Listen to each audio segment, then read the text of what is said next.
A mendon se me gjithë këtë informacion, me rrjetet sociale për shembull, a mendon se e ka përmirësu qasjen e njerëzve ndaj lifestyle-it fit apo e ka përkeqësu? Un kam qenë nga të parët që jam marrë me rrjetet sociale në industrinë e fitnessit dhe maj mend kur un promovoja fitness, njerëzit i quanin akoma hekra. Pra, po bën hekra dhe nuk i njihnin as ushtrimet, as të jetesës, as një gjë. Kam qenë unë edhe disa të tjerë që kanë qenë me vërtet të fortë edhe shumë pasionant në këtë gjë, që sollën një lloj revolucioni në tregun shqiptar. Bën që ne i hapëm dhe rrugën palestrave që zhvilloheshin, kupton, promovum, u mbushën dhe gjitha këto gjëra, kështu që mendoj që kemi bërë një punë të mirë. A ka palestra të mira në Shqipëni? Të mira me ato parametrat e tuja me synin e ekspertit? Palestra në syrin tim do thoja që nuk ka. Nuk ka sepse për mendimin tim po flasim, sepse ka palestra që janë shumë, domethënë për Shqipërinë janë nivele shumë lartë. Domethënë edhe në botë nuk i gjen për investimet. Por nga ana teknike, për mua nuk ka. E para, palestra do një lartësi, po themi 7-8 metra, jo 3 metra. Po, një kat apartamenti.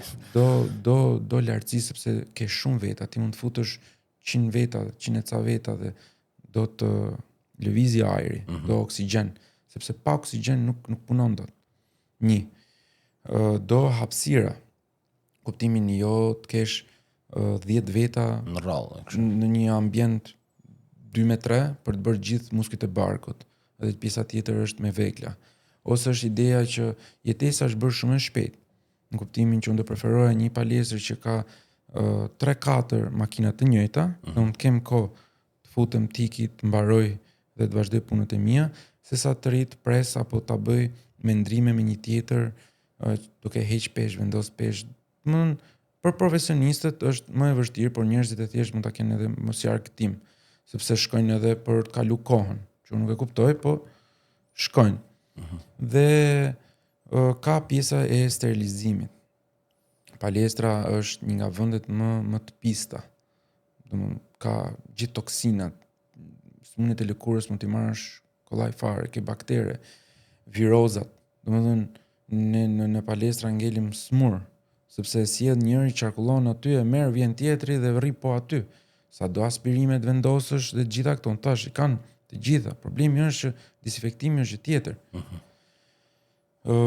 Janë të shtrenjta dhe unë e kuptoj që është biznes dhe privati do të fitoj, por janë të shtrenjta, kuptimin që unë palestrën do ta kem edhe shteti duhet i subvencionojë, kuptimin që duhet i suportoj sepse është e mira e shoqërisë. Pra sa më shumë njerëz fit kesh, aq më pak njerëz spitali ke dhe ti merr frym.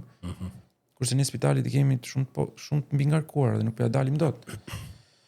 Më mend që më ka thënë një shok në Gjermani, u regjistrova në palestër dhe mora çantën, unë vazhdova kështu me u fut direkt. Edhe më tha aty te recepcioni pritëherë se do bëjmë skanimin e trupit.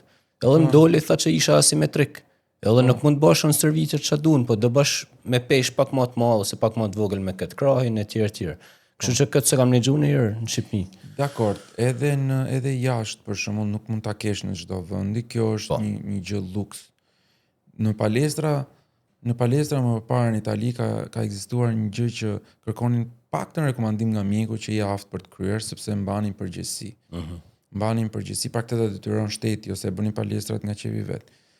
Po le të marrim sikur palestra është thjesht një vend si Calceto që ti shkon luan dhe është e jotja, domethënë risku se çfarë bën ti këtë gjë.